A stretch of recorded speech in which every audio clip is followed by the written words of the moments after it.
तो नमस्कार बच्चों, स्वागत करते हैं आपका अपने इस चैनल पर। और जैसे कि हम जानते हैं कि डीडीए में वैकेंसी आ रखी है, तो आज उसको लेकर जो खासकर मैकेनिकल के स्टूडेंट हैं उनकी क्या स्ट्रेटेजी रहनी चाहिए उस पर हम चर्चा करेंगे। क्योंकि इलेक्ट्रिकल वालों को तो पता ही है इलेक्ट्रिकल कैसे पढ़नी है, ठीक है। बट जो मैकेनिकल वाले हैं, ठीक है, और उन्होंने इलेक्ट्रिकल नहीं पढ़ी है, तो देखो अगर कुछ बच्चों से कुछ की कॉल भी आई है, कुछ से बात भी हुई है, तो काफ़ी बच्चे कहते हैं कि सर हमें नोट्स दे दो। तो बेटा नोट्स की मैं बता दूं आपको, नोट्स देने से कुछ नहीं होता। नोट्स तो बुक्स में भी आपकी थ्योरी जो लिखी है वो नोट्स ही हैं एक तरीके से, ठीक है। वो नोट्स हमेशा अगर मेरे बनाए हुए नोट्स हैं तो वो आपको तभी समझ में आएंगे अगर मेरे लेक्चर देखे होंगे तो, ठीक है। अदरवाइज है आपने लेक्चर किसी और के देखे होंगे और नोट्स मेरे बनाए हुए पढ़ोगे तो बिल्कुल समझ में नहीं आएंगे। तो पहली चीज तो यह है, जिसके लेक्चर देख रहे हो उसी के नोट्स बनाओ, उसमें कोई कंफ्यूजन नहीं होगा। क्योंकि जब आप चीजों को पढ़ते हो तो वही चीज क्लिक करती है जो लेक्चर में बताई गई है, ठीक है। आप देख लो, आप 10 बुक से पढ़ लो, ठीक है, लेकिन आपको समझ में वही आएगी क्या बोलते हैं, जिसकी एक तो लैंग्वेज इजी होगी या जिस टीचर के आपने लेक्चर देखे होंगे। सिंपल सी बात है, ठीक है। कोई भी मतलब कि वो जिस टीचर ने बुक लिख रखी है तो अगर आप उसी के लेक्चर देखोगे तो ज्यादा अच्छे से समझ में आएगा, क्योंकि वो उसी के आधार पे चीजें बता रहा होता है, ठीक है। तो मैं बता दूं, देखो भाई, अगर कोई बच्चा ये सोच रहा है कि मैं इसको इजिली पढ़ के निकाल लूंगा, आपको बता 50-50% का शेयरिंग है मार्क्स में।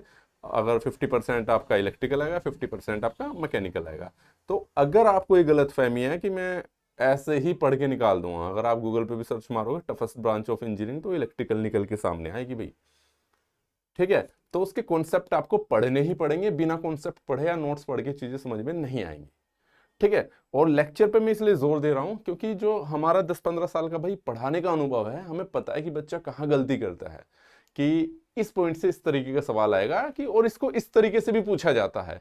तो कुछ चीजें अनुभव से आती है, किताबों में वो चीजें नहीं मिलेगी कंप्लीट रूप से, ठीक है। क्योंकि अब से जो 10 साल पहले कंपटीशन था और आज के कंपटीशन में जमीन आसमान का अंतर है, ये चीजें आपको समझनी होगी। तो कहने का मतलब है, तो तैयारी करने के लिए भाई आपको बता रखा है, ठीक है, आप ऐप पे जाके कोर्स में एनरोल्ड हो सकते हो।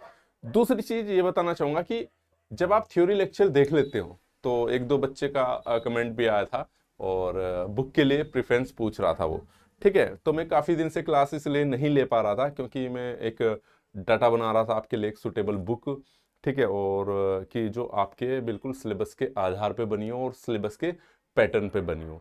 तो इसलिए काफ़ी दिनों से मैं क्लास नहीं ले पाया था, आगे से क्लासेस कंटिन्यू रहेंगी, ओके।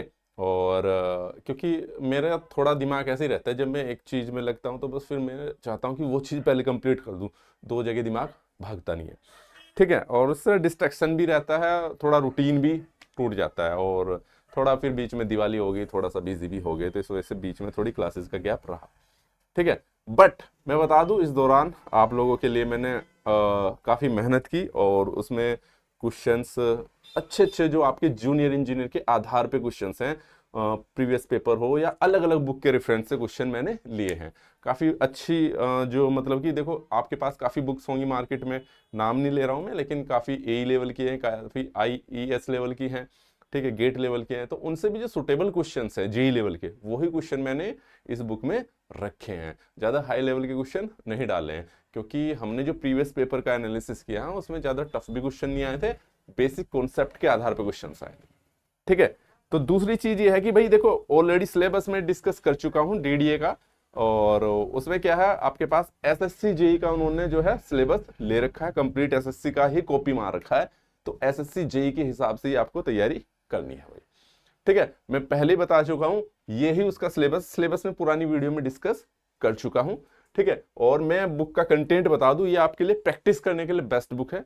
अभी इसका मैं सैंपल भी दिखाऊंगा, किस तरह के पेज है, किस तरह का फॉर्मेट है, और किस तरह के मैंने क्वेश्चंस रखे हैं और किस तरह की लैंग्वेज रखी है, ठीक है, ज्यादातर उत्तर भारतीयों के लिए, है ना। आपको पता चल जाएगा इसकी लैंग्वेज में मैंने बहुत इजी बनाने की कोशिश की है। और दूसरा जो कंटेंट डाला है वो लेटेस्ट अपडेट के साथ डाला है। लेटेस्ट अपडेट का मतलब ऐसा है कि कुछ एप्लीकेशन पूछ लेता है कि जैसे कि भाई आपके पास मोटर्स कौन सी यूज होती है ट्रैक्शन में, तो पुराने टाइम में डीसी मोटर यूज होती थी, आजकल चेंज हो गए हैं। हालांकि मैंने दोनों पॉइंट ऑफ व्यू रखे हैं कि आपको जवाब क्या देना है, अब के हिसाब से क्या है और पुराने हिसाब से क्या है, इन सब चीज़ों का अपडेशन मैंने रखा है, तो बच्चे को कोई कंफ्यूजन ना हो। फिर भी अगर कोई दिक्कत आती है तो आप कॉल करके या मैसेज करके बता सकते हैं। किसी क्वेश्चन में डाउट हो या कोई एरर हो जाता है तो उसके लिए व्हाट्सएप और टेलीग्राम नंबर दिए गए हैं, फोटो खींच के आप सेंड कर सकते हैं।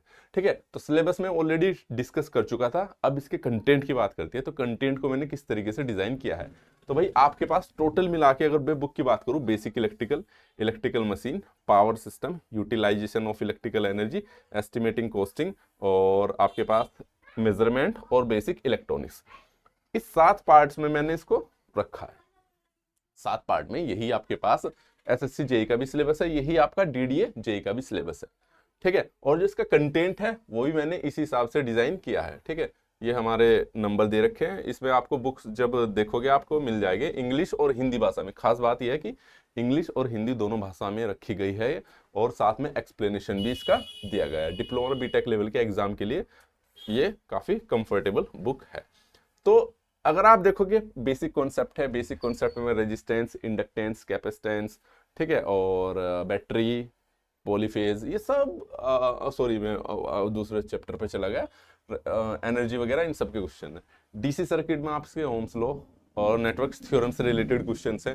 ठीक है, ये फिर आपके पास वर्क पावर एनर्जी पे है, इलेक्ट्रोस्टैटिक्स है, कैपेसिटेंस और कैपेसिटर है, मैग्नेटिक सर्किट और इलेक्ट्रोमैग्नेटिक इंडक्शन, इसमें मैग्नेट से रिलेटेड जितने भी क्वेश्चन है, बैटरी है, एसी सर्किट है, फेजर अलजेब्रा है, पॉलीफेज सिस्टम है। तो ये आपका बेसिक इलेक्ट्रिकल के पार्ट है। इनको मैं चैप्टर को और बढ़ा सकता था, बट हमने मैग्नेट और मैग्नेटिज्म को और इलेक्ट्रोमैग्नेटिक इंडक्शन को एक में ही रखा है। ठीक है, तो इनके काफी क्वेश्चन है भाई, किसी में 250 है, किसी में 300, 400 में, डीसी जनरेटर में लगभग 450 क्वेश्चन हैं जो महत्वपूर्ण क्वेश्चन हैं। ठीक है, तो इसी प्रकार से मशीन में देखो, मशीन के सारे पार्ट इसमें लिए गए हैं। डीसी मोटर, जनरेटर है, मोटर है, ट्रांसफार्मर, इंडक्शन मोटर है, single phase AC induction motor है, सिंक्रोनस मोटर है, ऑल्टरनेटर है। तो और जब आप ऐप पे जाओगे, बुक को बहुत इजी फॉर्म में डिजाइन किया गया है। ठीक है, इजी फॉर्म का मतलब है कि एक्सेस उसका बहुत इजी है, जिस चैप्टर के आप क्वेश्चन करना चाहोगे उसी चैप्टर के आपको दिखाई देंगे। ठीक है, मान लो आपको मैं बता दूंगा, ऐप पे जाओगे, ऐप पे बुक को आप एनरोल करोगे, परचेज करोगे, तो आपको मान लो आपका मन है, आपको पूरी बुक को स्क्रॉल करने की जरूरत नहीं है। ठीक है, क्योंकि मैंने ये चीज फेस की थी, जो आईटीआई की बुक थी उसमें हमने पूरी बुक एक साथ दे रखी, तो बच्चों को फेस करना पड़ रहा था स्क्रॉल करने में। ठीक है, लेकिन अगर आपको मान लो डीसी ट्रांसफार्मर के क्वेश्चन करने हैं, तो सिंपल सी बात है, डीसी ट्रांसफार्मर को ही क्लिक कीजिए, आपको ट्रांसफार्मर के क्वेश्चन दिखेंगे। ठीक है, फिर ये मशीन होगी, मशीन में 7 पार्ट है, महत्वपूर्ण पार्ट है।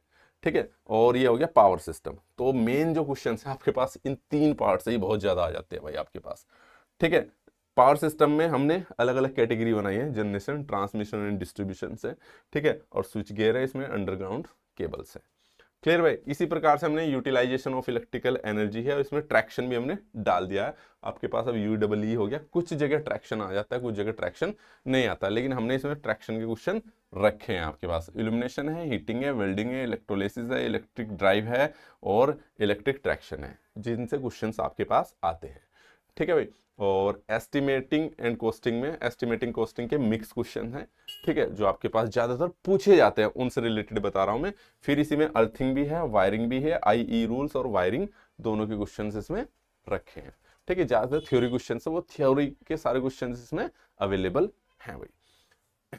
ईएमआई है, इलेक्ट्रिकल मेजरिंग इंस्ट्रूमेंट। तो इलेक्ट्रिकल मेजरिंग इंस्ट्रूमेंट के जितने भी क्वेश्चन है, लगभग 450 के 370, 75, 350 के आसपास इसमें क्वेश्चंस हैं, और सारे महत्वपूर्ण क्वेश्चंस हैं, जितने भी आपके मेजरमेंट के टॉपिक्स है, चाहे वो आपके पास पीएमएमसी हो, या मूविंग आयरन हो, या एनर्जी मीटर हो, या डायनामो टाइम मीटर हो, या आपके पास जितने भी ब्रिजेस हो, और रेंज बढ़ाने के कॉन्सेप्ट के क्वेश्चंस हो, एरर के क्वेश्चंस हो, वो सभी इसमें इंक्लूड किए गए हैं भाई। ठीक है, बेसिक इलेक्ट्रॉनिक्स को भी हमने atomic structure, semiconductor physics, transistor, FET, यहाँ तक तो आपके सिलेबस में दिया है। ओपैम मैंने डाल दिया है, क्योंकि काफी जगह पे ओपैम भी पूछ लेते हैं। इस वाले को, ओपैम को आप छोड़ सकते हो, क्योंकि एसएससी के सिलेबस में ये चीजें ओपैम नहीं दिया है। क्लियर है। तो इस प्रकार से 7 चैप्टर में बुक, 7 बुक है, लेकिन कहने का मतलब 7 बुक है, लेकिन चैप्टर वाइज आप अगर आप देखोगे तो लगभग 37 चैप्टर बैठते हैं आपके पास, 37-38।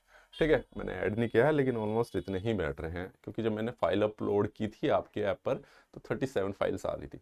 यानी कि फाइल जो है आपके पास सारी कैसे हैं, पीडीएफ की फॉर्म में है। जनरेशन देखोगे, ट्रांसमिशन देखोगे, डिस्ट्रीब्यूशन देखोगे, हर एक की अलग अलग फाइल आपको दिख जाएगी इजीली।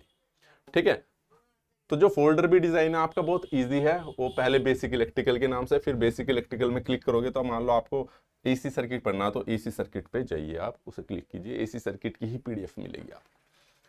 ठीक है, क्लियर है। तो भाई ये बुक को आप जब ऐप पे देखोगे, ठीक है, और ये हमारे दोनों चैनल्स पर अवेलेबल है, और मेक इट इजी स्किल्स पर भी, और जो मेक इट इजी मैकेनिकल का चैनल है उस पर भी अवेलेबल है। तो दोनों चैनल पे आपको मिल जाएगी। क्लियर है भाई। फिर भी कोई दिक्कत हो तो हमने कॉन्टैक्ट नंबर दे रखा है आपको, इन नंबर पे आप कॉन्टैक्ट कर सकते हो, किसी को कोई चीज़ समझ में ना आए। ठीक है, बड़ी मेहनत और समय लगा है भाई, कम से कम मुझे एक दिन इसमें 10 से 12 घंटे काम करना पड़ा है, तब जाके कंटेंट बना है। ठीक है, अब आ जाते हैं इसके उस पर। तो मैं बता दूं, इसमें जो क्वेश्चंस थे हमारे पास, ठीक है, क्वेश्चंस के लेवल बढ़ाए गए, जेई के रखे गए हैं। ठीक है, अगर मैं इसकी प्राइस की बात करता हूं तो जस्ट ये 199 की है भाई आपके पास ना। ठीक है, और इसमें आपके पास कोई भी जेई लेवल के एग्जाम की तैयारी करोगे तो मिल जाएगी आपको। ठीक है, अब है इसके कंटेंट, तो मैं बेसिक का ही ले लेता हूं इसमें ना, बेसिक का। ठीक है, बेसिक के जो कंटेंट है, ऐसे इस तरीके का फॉर्मेट हमने रखा है आपके पास इसमें। ठीक है, कि डायमीटर ऑफ एटम कितना होता है, पहले हमने फॉर्मेट को इंग्लिश में रखा है, फिर हिंदी में, फिर ये ऑप्शन भी आपके इंग्लिश और हिंदी में रखे हैं। एक्सप्लेनेशन हमने मिक्स लैंग्वेज का किया है। ठीक है, तो ये इस प्रकार से आपको मिल जाएगा। क्लियर है। तो मास ऑफ प्रोटॉन कितना है, बेसिक बेसिक है, धीरे धीरे इनके लेवल बढ़ते चले जा रहे हैं। ठीक है भाई, जैसे कि नंबर ऑफ वैलेंस इलेक्ट्रॉन, ठीक है, इंग्लिश में है, हिंदी में भी आपका कर रखा है भाई। तो आपको बेसिकली क्या है, इलेक्ट्रोमोटिव फोर्स क्या है, तो क्वेश्चन ही है आपके पास।